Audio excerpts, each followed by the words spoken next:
Huh?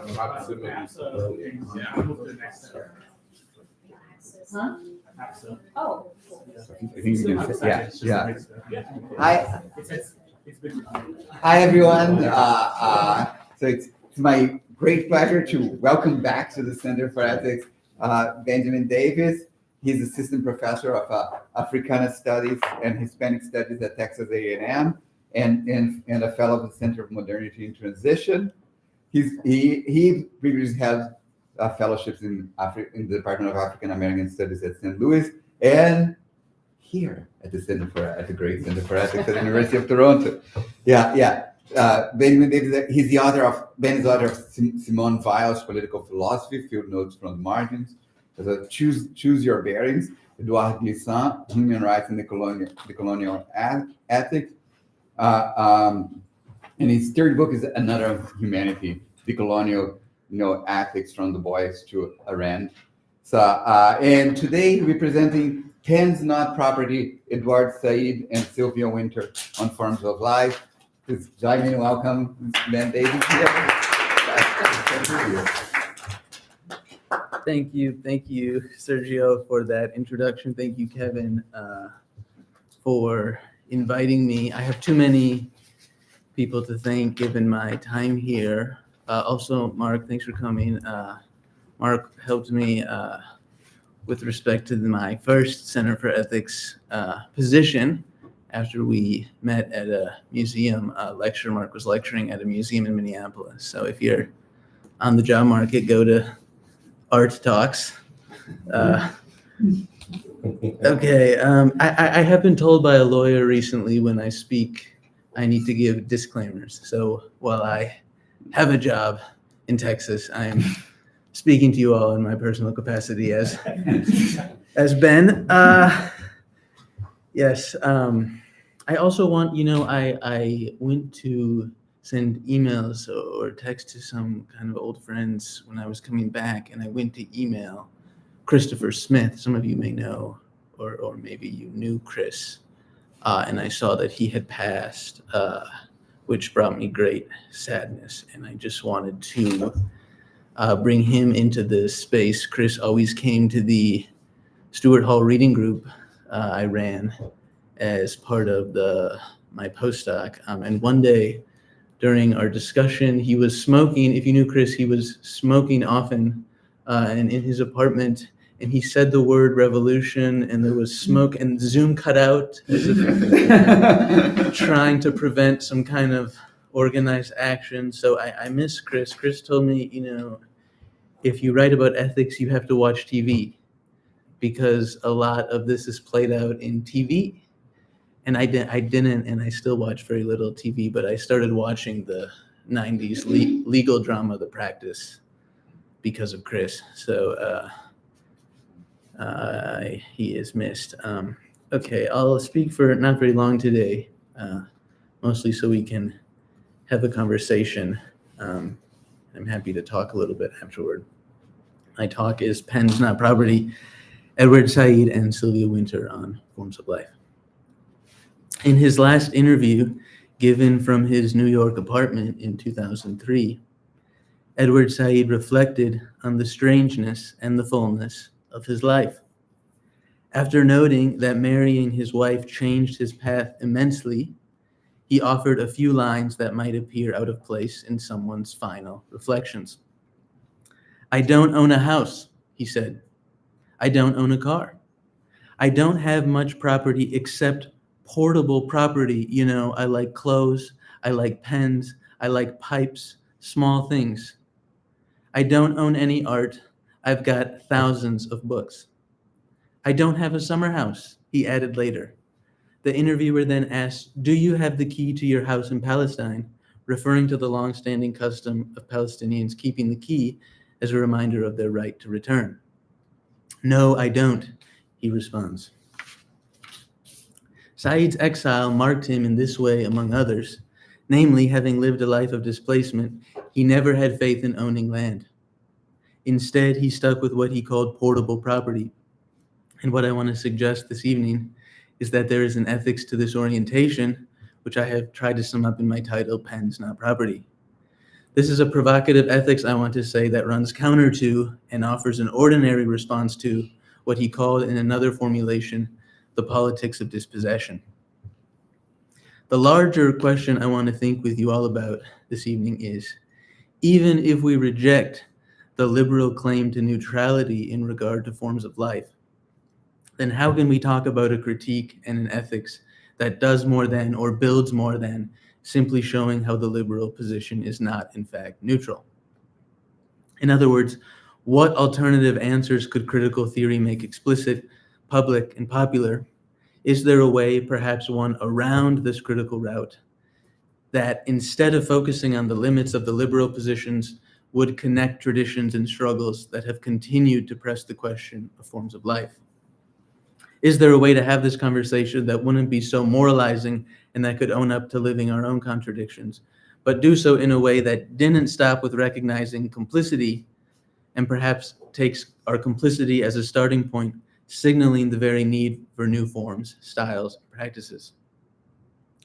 All of these questions run into the professional limitation of tradition and norms, a very strong limitation because it guides much publishing and professional infrastructure in academic life, just as it leads to the accusation of being judgmental in personal life, as if making humanistic judgments about the wrongness of bombing children, for instance, were itself the problem, as if making ethical judgments were, as Canadians say, rude. And this brings me to another difficulty I would like to call our attention to. It has to do with the relationship between property and boldness, or property and action, something like this. It seems to me this is an inversely proportional relationship in some ways. For as responses to Palestinian appeals for justice have shown in the past few years, sometimes the problem is not one of tradition or even imagination. Sometimes the problem, first and foremost, is that we do not want to write and speak about what could be detrimental to our careers and thus to income that could pay for our mortgages and other forms of property. In other words, many of us choose, and certainly have chosen in the past few years in regard to what Said calls the question of Palestine, our attachment to property, stability, income over our commitment to justice. These are the barriers I want to start with this evening, speaking about the question of property as it dominates our societies, tradition, and class attachments. To articulate these challenges more specifically, the barriers I see as most important are first, tradition, as well as the related pursuit of respectability and prestige, and I think this goes for students as much as academics. And second, class attachments, especially attachments or addiction to property, as something we own and something that expresses who we are. Indeed, many of us, myself included, have somehow come to understand our property as expressive of ourselves rather than as a site of immense alienation from one another, from the dispossessed people whose land we occupy, from the child who made the shirt I wear, and so on, thus ultimately from ourselves as humans in relation to others. And this, of course, is not even to begin to address how property logics have estranged us from the natural world around us. It is here, in speaking to these barriers, in naming them and asking us to think about addressing them through literature and praxis, that I have found the work of Sylvia Wynter especially helpful. Wynter highlights the importance of unfilled desire and the question of our real and false desire as human beings. In a line that is now well cited from her Unsettling the Coloniality of Being article, Wynter makes clear the thesis of her essay, quote, "The argument proposes that the struggle of our new millennium, meaning this century, will be one between the ongoing imperative of securing the well-being of our present ethno-class, that is, Western bourgeois conception of the human, and that of securing the well-being and therefore the full cognitive and behavioral autonomy of the human species itself, ourselves," end quote. In her subsequent book chapter on humanism, The Ceremony Found, Wynter took aim at what she called an ethno-class ensemble of behaviors. And she observed elsewhere that empire's educational apparatus instructs us, all of us, to want to be a specific ethno-class of humanity. What I am drawing our attention to here is the centrality of the concept of ethno-class, and specifically the concept of ethno-class desire in Wynter's work. Ethno-class desire can lead us, at most or at best, to what Derrida calls ethnic democracy. For those of us who try to keep ethno-class desire at bay, it always comes with an enormous social cost given different kinds of policing by the state and by society. But, as critical race theorists have stressed, calling into question property relations in this way can also offer a certain epistemic privilege or a certain accuracy or truthfulness in understanding where we are and how we live. Wynter argues that those on the underside of modernity, according to a colonial classification system, in fact bear and carry forward the long perspective on the human, and she says herself that her reading of the human, which is both deconstructive and pragmatic, ultimately proposes, quote, the long processes of the self-making as the proper sphere of the humanitas, now conceived as isomorphic with the global human rather than with merely its Indo-European expression. For Wynter, this is not just an intervention in political self-understanding or in the classifications of the nation-state, but instead is an intervention into the imaginary, an intervention into what we understand as possible performances and practices. Her humanist turn follows previous humanisms in offering a heresy, only hers is a move not exactly toward democratizing holy texts or authorized readings of the world, though I think it is in some ways that. More fundamentally, she offers a poetics in both its plain and etymological sense, meaning that her proposal stresses the importance both of a literary writing form and reading, and of making in community. On her own terms, she is after a mode of human being mediated not by gods, but by metaphors. From studying the way global humans have made sense of themselves over time, a long time, Wynter suggests that scholars take as the object of our inquiry the mode of imagination of each order. She reserves a special function for literature because literature, by placing us, the readers, in different but specific modes of becoming, imagining subjects, these are her words, allows us to come to imagine or experience ourselves our modes of being. Methodologically in line with Giambattista Vico, one of her major influences, and also a great influence on Said, Wynter's ultimate wager in proposing the long processes of being human is that from a new point of self-consciousness regarding how we imagine and have imagined ourselves as humans, we will be more aware of different historical possibilities that could inform how we remake ourselves or make ourselves differently in the present. Here, I think the context is critical for advancing these positions. Wynter wrote these lines on humanism from her position in Black Studies at Stanford, where she had been the chair since 1977. There, she spoke of Black Studies as offering an alternative foundation for viewing the process and praxis of being human. And she wrote ultimately less with an emphasis on Levinas's abstract sense of the other, and more in accord with Derrida's sense that specific differences and marginalities can open new horizons for thought. Here, Wynter cites what Derrida called the we in the horizon of humanity. And it is this we, I want to say, that holds open new possibilities when read alongside and as we return to Edward Said. Here, I want to return to Said, whose archive at Columbia shows in his syllabi from his graduate seminars that he was one of the first to bring Derrida to the US Academy. For Said, there was a term for the self-conscious stance we could take that might allow for the collection of clothes and pens, yes, but not much more, because for him it was a virtue to stay on the move and so to travel light. He called the state exile, or more specifically, intellectual exile. Importantly for Said, as we know, Exile was not only political in the sense that some are displaced by the push factors of heat, ruined crops, war, government persecution, state violence, and so on. He was clear that exile is also a potential mode or model for intellectual life, and he encouraged us to pursue it. In his own words, he put it this way: exile is a model for the intellectual who is tempted and even beset and overwhelmed by the rewards of accommodation, yea, saying, settling in.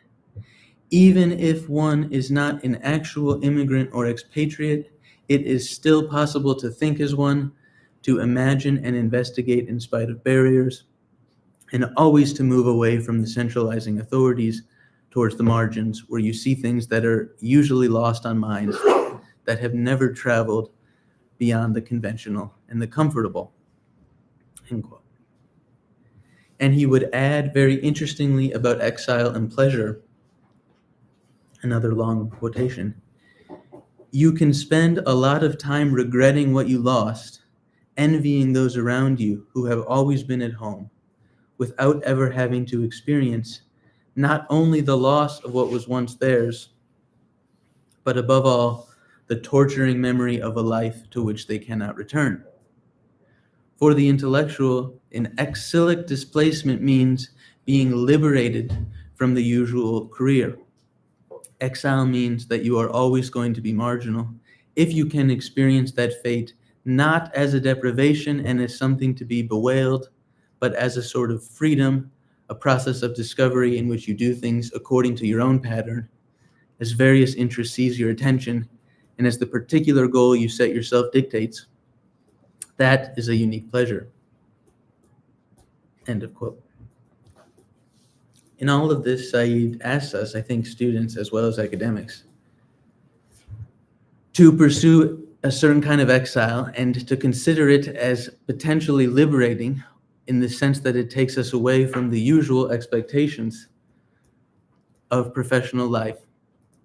And in that way, it could be experienced as a unique pleasure. And in that way, I want to suggest intellectual exile might also serve as a corrective to ethnoclass desire. Further, and importantly, on Said's reading, such an intellectual and chosen exile is not necessarily a collective one, because he offers us a portrait of an individual using language well to intervene in the politics of one's day and getting in trouble for doing so. It is not an ethics in those lectures on the intellectual, really based on self-determination, collective liberation, and human rights, though he maintained his faith in that vocabulary in his promising and understudied political writings, such as his 1979 book, The Question of Palestine, and his 1994 book, The Politics of Dispossession, both of which are rarely studied in the North American Academy today. In reading his prescriptions of exile, then, one might fairly ask, where is the sense of community in this individual's pursuit of movement and margins? Is this ultimately an account of an isolated and thus ineffective intellectual?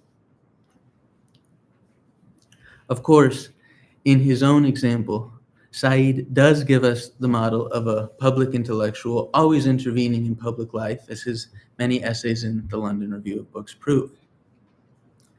But the content of those essays often pointed in a different direction. For example, in one of his many essays, he quotes Adorno saying, "The house is past.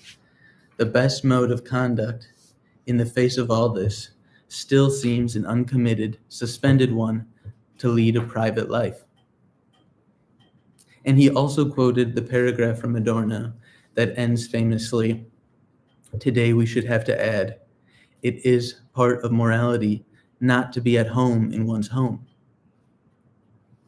What called to my attention about this is that Said seems to have taken Adorno literally. In that same essay, he says, quote, "I learned from Adorno that reconciliation under duress is both cowardly and inauthentic. Better a lost cause than a triumphant one.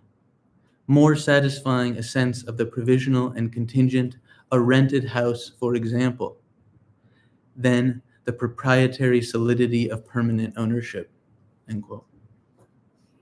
And in the penultimate page of his memoir, Out of Place, he added, "Better to wander out of place, not to own a house, and not ever to feel too much at home anywhere, especially in a city like New York, where I shall be until I die," end quote.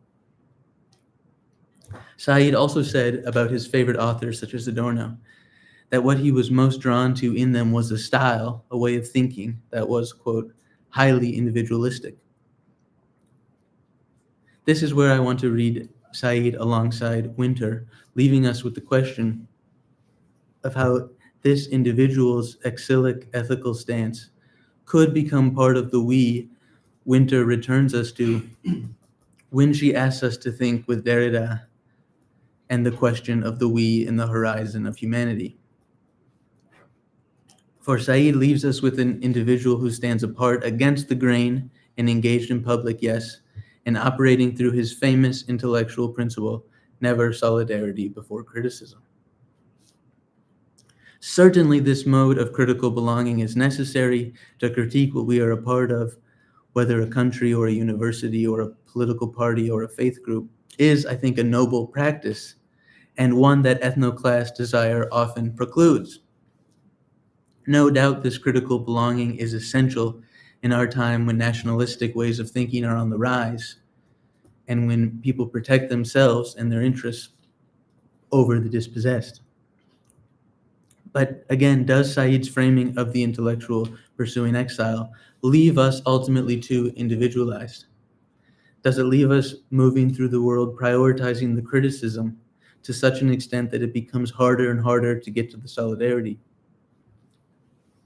His intellectual writing against power, always with beautiful pens, offers a grounded practice of writing and attending to textuality amidst tech company interests promoting computer-based writing and promoting AI, which outsources our thinking and that of our students to machines, a high price to pay for increased efficiency.